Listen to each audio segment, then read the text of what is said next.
Everybody, and welcome into this lecture where we're actually going to talk about two things. So we're going to be using Google Bard as always, but I'm also going to show you something very important for marketers.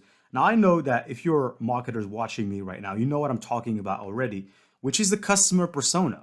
Okay, so the customer persona is drawing an image of the ideal customer.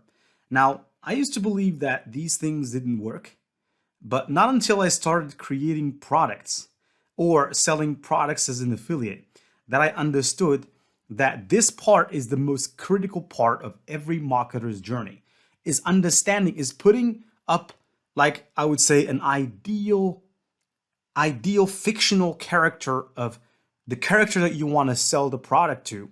You have to have that in your mind, because if you don't have it in mind, the product that you're going to create, in my case, a course, for example, or in some cases, a headphone or something else, if you don't put those people in mind, if you don't have a perfect persona of the customer you're targeting and what they like and what they dislike, you're going to have a very bad opinion about that course. You're going to have a very bad review. It's not going to do well. And so one of the ways that you can draw a persona is to go to Google, and you will find a lot of templates out on Google on blogs. I don't need to tell you where to go. You can just go and search for customer persona template. For example, here, there's a lot of them. And once you find one, you can start using it. For example, if we click on this one right here, hopefully we can see through it. All right, so here it has the goals, frustrations, bio, brands and influencers, motivation, personality, preferred channels. All these things will enable you to make sure that you target the person you want to target. And so with Google Bard, with ChatGPT and chatbots in general, as usual, it 10x's your productivity, or should I say 100x's your productivity, or whatever, because it really does. You don't have to draw the personal or the persona anymore, because you can just ask it the question. And here's what you can do. If you want to use a template, let's go and search for a specific template that you want to use. So persona or customer, ideal customer persona template. And we could find a template, for example, on this one is on visme.co. Okay, so we can trust this website.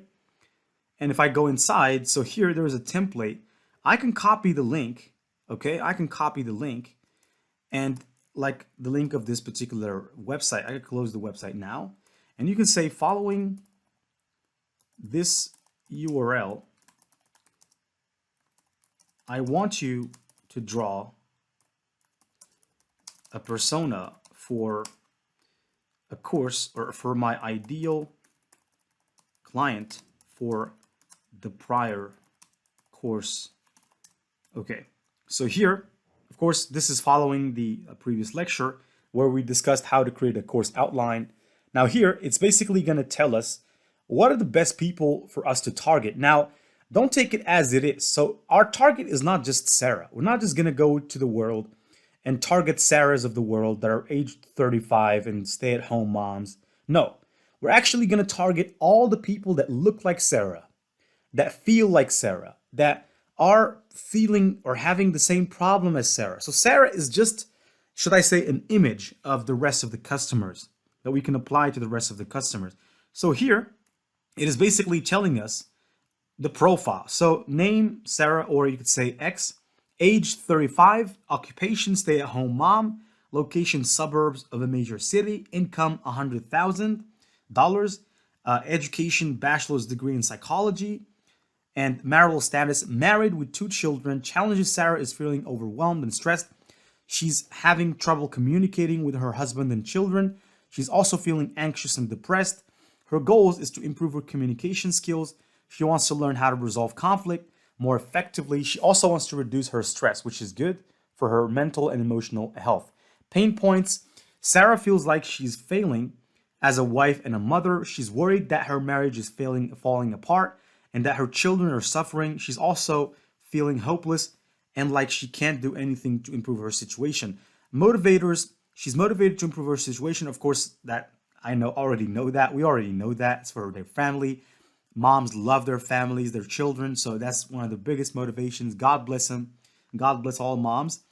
And now you have a perfect idea about this. Now you wouldn't have had this idea, or you would have to sit down and do that. All we had to do is take a URL, of course, that we found on Google as the first result. And in that URL, there are actually templates.